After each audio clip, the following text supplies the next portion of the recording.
Hey everyone, welcome back to another tutorial. In the last video, we learned how to create cool CSS animations using keyframes. Today, we'll combine CSS and JavaScript to build a modern, interactive UI. Whether you're a complete beginner or just brushing up your skills, you're in the right place. So let's dive in. First, check out what we have done so far. In our previous discussion, we have built 10 different animation examples. All it took is some well-timed transition effect using keyframe.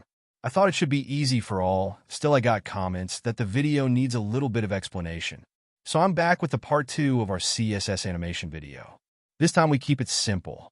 Today, we will build a modern UI using simple CSS animation and some easy JavaScript. It will have a few cards and buttons. Then we will pop up a notification using the CSS style, and the logic is done with JavaScript.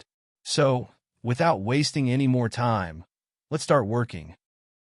We'll start with the structure. Here, I'll created 3 cards with different purposes. The cards are wrapped inside a flexible container for a clean layout. Each card has a button for added functionality. Let's quickly walk through the HTML setup and CSS styling for this layout. I'm using the standard HTML structure with separate CSS and JS files. And in the CSS part, I've defined 4 color variables. Use the root selector to define these variables. These 4 variables are for primary color, secondary color, dark color, and the shadow color. Usually we can use these values directly wherever it requires, although the variable are pretty helpful with reusability. I prefer it this way.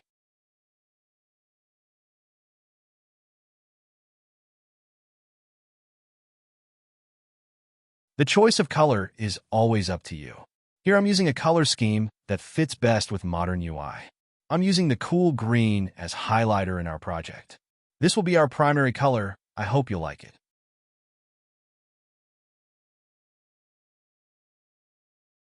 Start the HTML part with a heading tag. I'm using an H1 heading to define our page content. Always use H1 only for prominent title and heading text. The text should be self-explanatory. At least make it relevant to the topic for ease. I'll write something like Modern UI with CSS and JavaScript. This clearly defines our topic. Next, add a div wrapper with class name container. Inside it, we will create 3 cards. Consider each card as a box with some text and a button. I know it doesn't look much like any modern web page, but wait, soon we'll style it and it will look good. For now, just add the content as I do.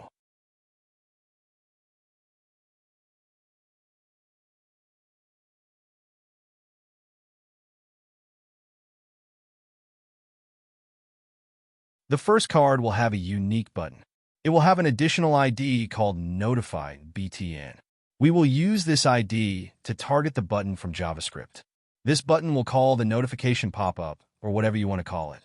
Once you are done with this card, duplicate it 2 more times. Adjust the content and remove the ID from the button.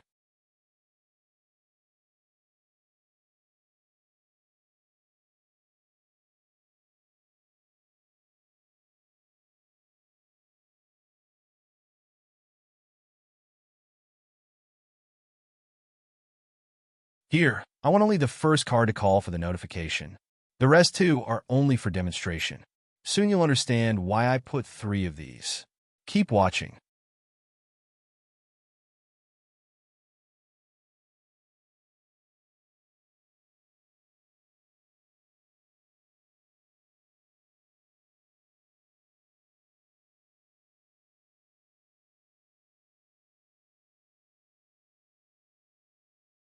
Back to the CSS part.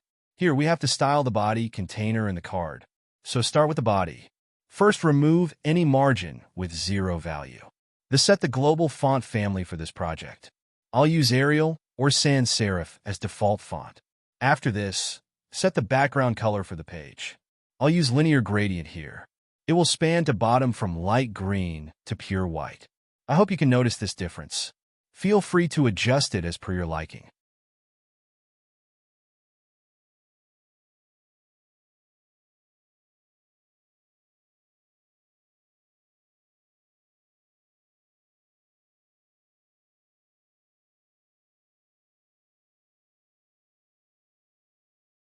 Now, use the dark color variable as the text color.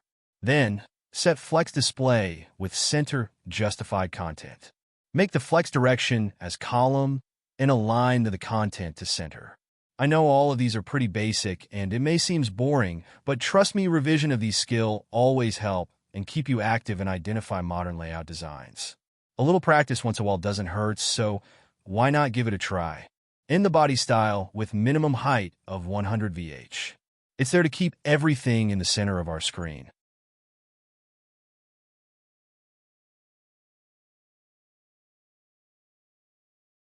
Now style the heading with 20 pixel bottom margin and 2 rem font size. This font size is the default value for H1 heading, yet I'm using it in our style to avoid any size conflict. Let's finish it and move on to the container part. The container will have flex display. It must wrap the content to fit the available width. Use flex wrap property to set it, and then set 20 pixel gap for each item. End by center justifying the content.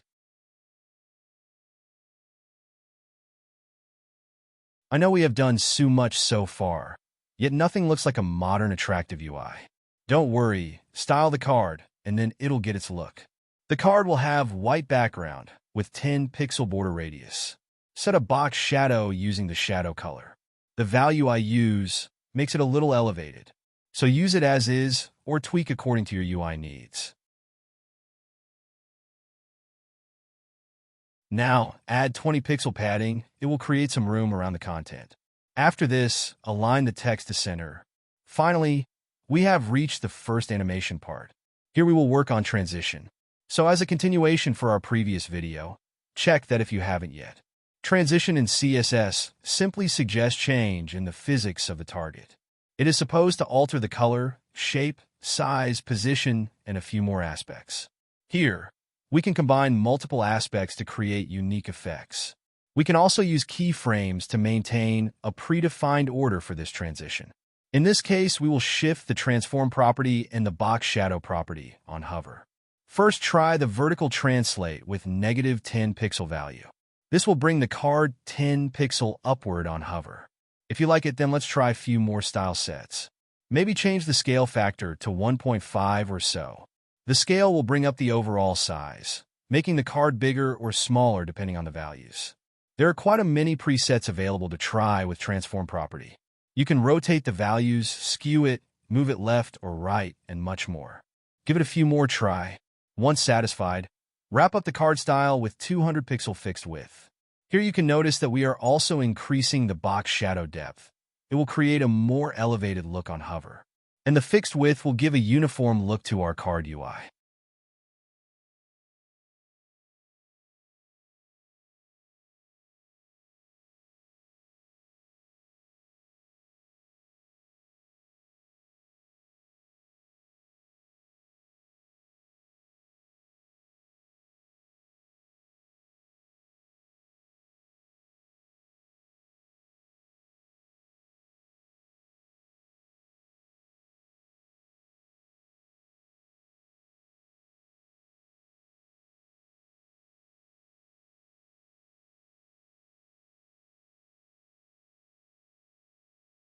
After completing the card hover style, it's time to give some makeover to our card buttons. So, start by giving background color to the button. I'll use the primary color here. The text color will be white for better visibility. Now remove any border and make the edges round with 5 pixel border radius. Now add 10 pixel vertical and 20 pixel horizontal padding for this button. It should have a pointer cursor, and I think the text should be a little bigger. Maybe use 1 rem font size here. Finally, add another transition property here to animate the background color. Again, we will change the background color on hover. Therefore, set the background color on button hover to dark green.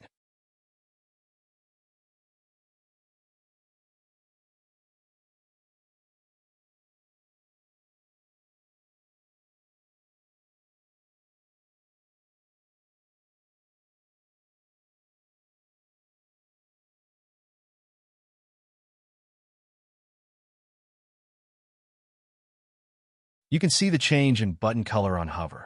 Here I'm using a darker shade of same color. It's the same color spectrum. Although, we can also use complementary colors here, like purple goes well with green. We can use that, but make sure the strength or color saturation mix well on transition. You can learn all this in color theory. Next, we will add the notification part in our HTML. Don't worry, it's just a div with notification class and ID. It will have a simple demo messages. After adding the notification wrapper, we have to end our HTML portion with the footer. So follow along.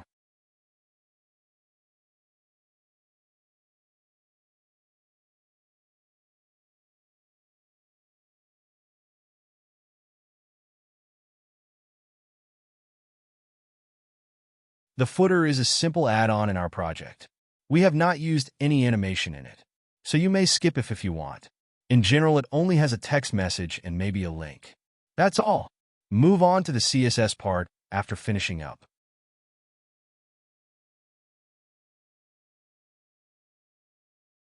The notification will have fixed position of -100 pixel top and 20 pixel. This positioning will move the notification bar out of scope. We can bring it back by fixing this position. For now, just set its background to primary color and the text color to pure white.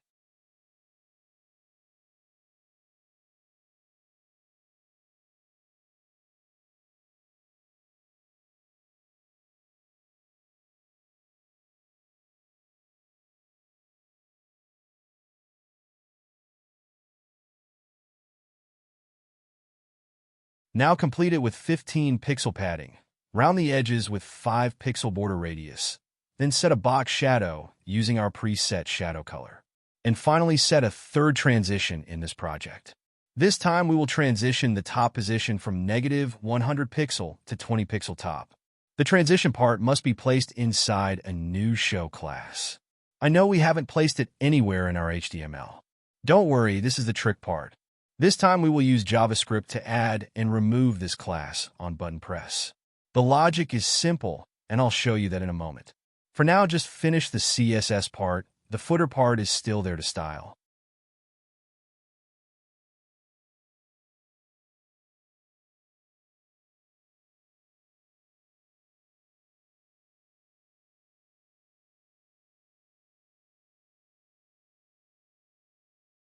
So welcome to the JavaScript part. It's going to be easy and fun. Start by assigning a constant to store the reference for the notify button. You can either use the query selector as standard modern syntax, or you could go for the classic style with getElementById method. Both does the same task, it's just a matter of performance and that you shouldn't worry right now. Similarly, store another constant with the reference to the notification wrapper. Here we can either use the ID or the class. Both works fine, and the result will be same. Although I prefer ID to link the logic. It usually eases the distinction from style segment to the logic connection. Here you must remember one important basics. The class names can be used multiple times in a page structure, whereas the ID is meant for single use. So, after defining these constant, move on to the event listener part. It's the method that will assign an event listener, like the click event listener, to the target. Here the notification button is the target, and we have to look out for the click event. On button press, we will add the show class to the class list of notification wrapper. It will bring the notification in scope, making it visible. You can slow down here to look carefully on the syntax. It is simple, and I hope my explanation is helpful. So back to our logic and the code with the timeout call. Use the set timeout method to put a 3-second delay. And just remove the show class from class list after this delay. This will again hide the notification bar. Together this logic will create a cool animation pop-up or say slide down effect for the notification message.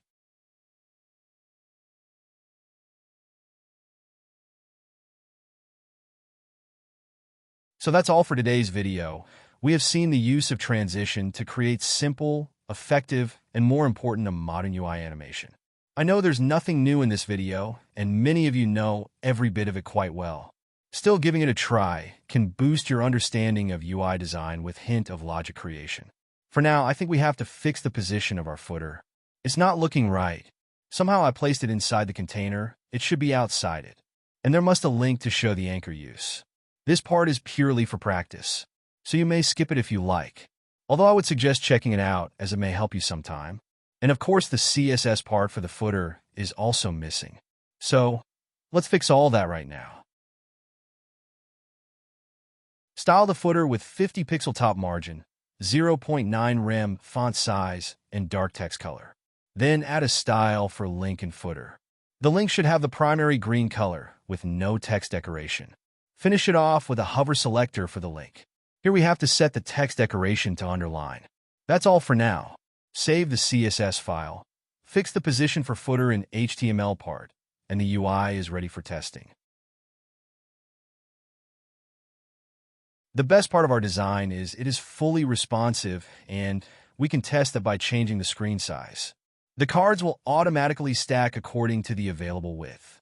Overall, the hover effect is working fine, buttons looking good, and cherry on top, our notification bar is looking great. And there you have it.